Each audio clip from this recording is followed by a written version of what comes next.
ہو، اس کا جنم دن کیوں نہیں مناتے ہو کہ آج کے دن رسول کا نواسا پیدا ہوا لیکن وہ شہید ہوا تو تم اس کا ماتم کرتے ہو، جبکہ شہید کو تم زندہ بھی مانتے ہو، کیونکہ قرآن کہتا ہے لا تقولوا لمن يقتل في سبيل الله اموات، جو اللہ کے راہ میں قتل کر دیے جائیں ان کو مردہ نہ کہو، وہ زندہ ہے۔ مجھے ایمانداری سے بتاؤ جو زندہ ہو اس کا ماتم کیا جاتا ہے؟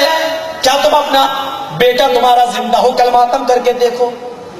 تمہارا نواسا گھر میں زندہ ہے، ذرا اس کا ماتم کر کے دیکھو، دنیا کہے کہ بے وقوف ہے۔ ہاں تم اپنے نواسے کا ماتم کرو تو دنیا بے وقوف کہے، تمہیں کوئی اور نہیں ملا تھا، وہ نبی کا ہی نواسا ملا تھا جس کو تم زندہ بھی مانو شہید بھی مانو اور اس کا تم ماتم بھی کرتے ہو۔ میرے بھائیوں پھر اس کی پیدائش کی تاریخ کہاں چلی گئی؟ اگر اس کے انتقال اور شہادت کی تاریخ یاد ہے تو محمد رسول اللہ کی وفات اور آپ کے انتقال کی تاریخ پھر تم کیوں بھول گئے ہو؟ یہ کتنی بڑی جہالت ہے کہ ہم نبی کی تو پیدائش کا دن منائے اور اس کے نوازے کی شہادت اور موت کا دن یعنی انتقال یا شہادت کا دن منائے۔ میرے پیارے ساتھیوں، تم جس کا چاہو جنم دن مناؤ اور جس کا چاہو تم مرد دن مناؤ، میرے بھائیوں شریعت نام کی کوئی چیز ہی باقی نہیں رہی ہے۔ ذرا ایمانداری سے میرے بھائیوں ذرا بتاؤ، آج تم پیر کے دن میلاد النبی کرتے ہو، اپنے گھر میں میلاد کرتے ہو، میں تم سے پوچھنا چاہتا ہوں میلاد کرتے وقت تم کھڑے کیوں ہو جاتے ہو؟ چلو مجھے ایک فیصلہ کرو، میلاد کرتے ہو کھڑے کیوں ہو جاتے ہو؟ ایک مرتبہ بدایوں میں بھی گیا، اذان ہوئی، اذان کے بعد جماعت کھڑی ہونے والی تھی، اس نے پھر پکار کے کہا الصلاۃ والسلام علیک یا رسول اللہ، الصلاۃ والسلام علیک یا حبیب اللہ۔ میں سمجھ گیا یہ مسجد کن لوگوں کی ہے، میں نے کہا بھاگنا تو اچھا نہیں ہے، چھوڑنا تو اچھا نہیں ہے، میں نے ان کے ساتھ نماز پڑھ لی۔ اس کے بعد میں کینچی والا مسافہ چلنے لگا، امام صاحب سے سارے مقتدی مسافہ کرنے لگے، وہ ایسے نہیں تھا بلکہ ایسے والا مسافہ تھا۔ ہم نے کہا ابھی تک تو جھگڑا ایک ہاتھ اور دو ہاتھ کے مسافے کا تھا، اب یہ تیسرا اختلاف ہوا کینچی والا مسافہ۔ مسافہ میں نے بھی کر لیا، چلو سب سے مل رہے ہیں تو میں نے بھی کر لیا، میں نے ایک ہاتھ ملایا، کہنے لگے بیٹا ایک نہیں دو ہاتھ ملائے جاتے ہیں۔ میں نے کہا مسجد تمہاری ہے؟ ہاں میں تو ٹیچی لے کے چلا آیا کہ لوگوں کو آنے میں دیر ہو گئی ہے جن کو ہمیں لے جانا ہے۔ میں نے کہا مولانا ساری بات تو میری سمجھ میں آ گئی لیکن یہ سلام جو آپ نے پڑھا ہے یہ میری سمجھ میں نہیں آیا، اللہ کے نبی کے زمانے میں تو یہ نہیں ہوتا تھا۔ کہا نبی کے زمانے میں نبی زندہ تھے تو سلام کی ضرورت ہی نہیں تھی، نبی جب اس دنیا سے چلے گئے تو ہم سلام پڑھتے ہیں۔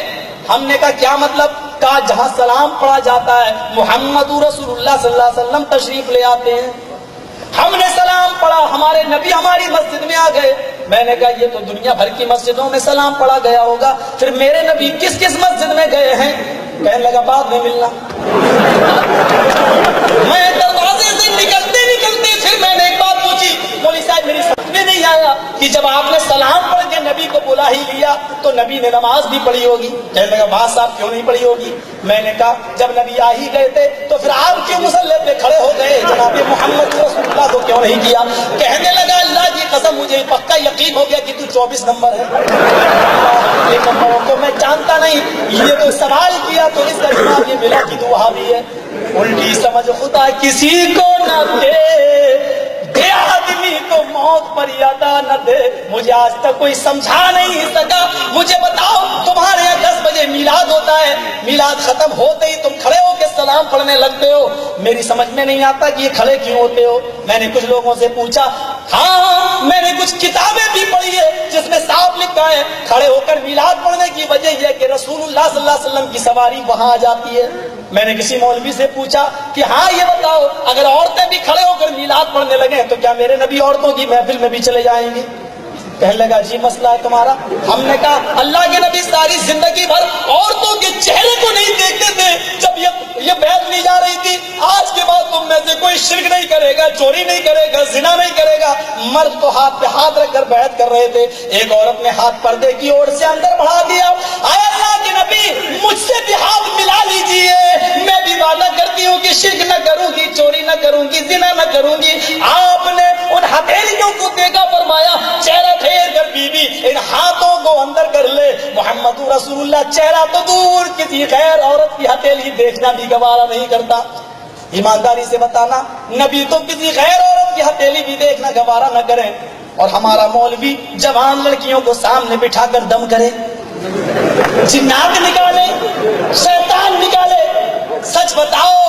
میرے نبی نے یہی دعوت دی تھی کہ تم جوان لڑکیوں کو اپنے گھر میں بٹھا کر ان کا جنات اتارو، ان پر دم کرو۔